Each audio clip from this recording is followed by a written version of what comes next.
Mom accidentally adds me into a group chat called Happy Family. In the group chat, I saw Mom, Dad, and a stranger who's nicknamed Sweetheart. They are in the middle of organizing a birthday party for him. However, the thing is, tomorrow will be my birthday, which they have forgotten for the 10th time in a row. Mom says, the venue must be dreamy. I want him to feel like an actual prince. Dad transfers a huge sum of money to Sweetheart. Money is no problem, just don't let Christopher find out about this, it'll screw things up for us. I quietly take screenshots of everything, planning to find a chance to expose my parents' true colors and end everything with them once and for all. At that moment, my younger sister, who's always been great at her studies, sends me a screenshot via our private chat. It's a screenshot of the chat history between her and Mom. Mom, have you made preparations for Christopher's surprise party yet? You promised me that this is the last time you'd lie to him. Chapter. I stared at the screenshots my sister, Susie Blake, had sent me, and my heart sank. A surprise, the last time they would ever lie to me. That explains so much. Every year on my birthday, my parents would brush me off with all sorts of excuses. Chris, something urgent came up at work. Mom once said, Chris, I've got a meeting with a friend about business, order some takeout for yourself. Dad once said, this year, they didn't even bother with excuses. They had simply replaced me with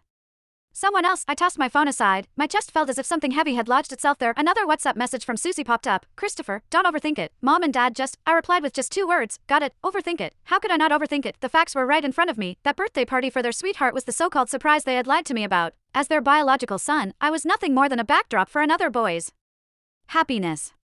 I heard Mom's hushed voice from the living room as she spoke on the phone. Right, we'll go with blue balloons, the biggest and brightest ones. Ben loves blue the most, so it has to be perfect for him. Ben, listening closely to their conversation, I pieced together the boy's full name, Benjamin Smith. I picked up my phone and searched for the name on Instagram. Soon, a boy with a polished profile picture appeared. His highlighted stories were filled with glamorous photos of him traveling around the world. His most recent Instagram story was a photo of him with my parents, taken in my living room. In the photo, Mom and Dad's smiles were warm and loving. Mom's arm rested affectionately on Benjamin's shoulder, while Dad stood beside him with eyes full of indulgence. It was an expression I had never once seen on their faces. The caption read, "Thank you, Mr. Blake and Mrs. Blake. I'm really looking forward to tomorrow's party." Mom left a comment underneath, "Silly child, there's no need to be so formal with us." Meanwhile, Dad gave the post a like. What a perfect family. I saved the photo along with the group chat screenshots and stored them in my encrypted album. These would be the surprises I planned to give them tomorrow. At dinner, Mom made soup and served me a bowl with exaggerated attentiveness. Chris, try it. I made this especially for you, she said. I looked at the greasy chicken soup. My throat tightened as a wave of nausea surged up. Is this supposed to liven up